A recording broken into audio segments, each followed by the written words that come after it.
Right sir. మరి ఒక పక్క బీజేపీ ఏమో 400 సీట్లు మేమే గెలుస్తామంటే, కాంగ్రెస్ ఏమో లేదే మాదే ప్రభుత్వం ఈసారి అంటుంది. సో సెంట్రల్‌లో ఏ జెండా ఎగురుతదంటారు? జనరల్‌గా బీజేపీకే ఛాన్సెస్ ఎక్కువ ఉన్నాయి. అంటే నార్త్ వేవ్ ఎక్కువ ఉంది.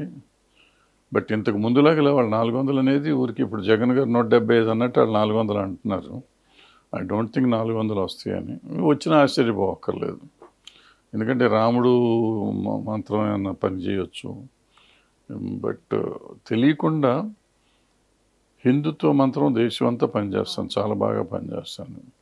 యాంటీ ముస్లిం ఒకటి బాగా పనిచేస్తాను.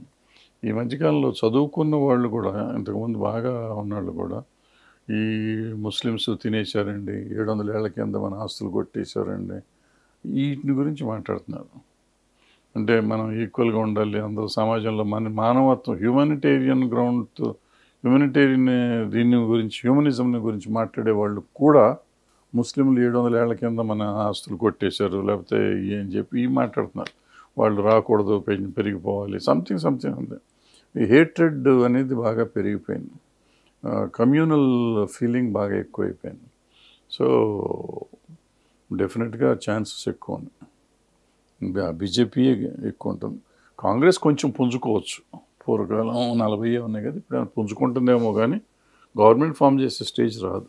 ఇంకా టైం పడుతుంది కాంగ్రెస్కి. టైం పడుతుంది. అక్కడ నాయకత్వం లేదు అసలు. అక్కడ నాయకత్వం లేకపోయినా కానీ, మొన్న హిమాచల్ ప్రదేశ్ వచ్చింది, కర్ణాటక వచ్చింది, ఇక్కడ తెలంగాణ వచ్చింది, ఎక్కడ నాయకత్వం, సెంట్రల్లో నాయకత్వం లేదు, ఇక్కడ లోకల్ నాయకత్వమే.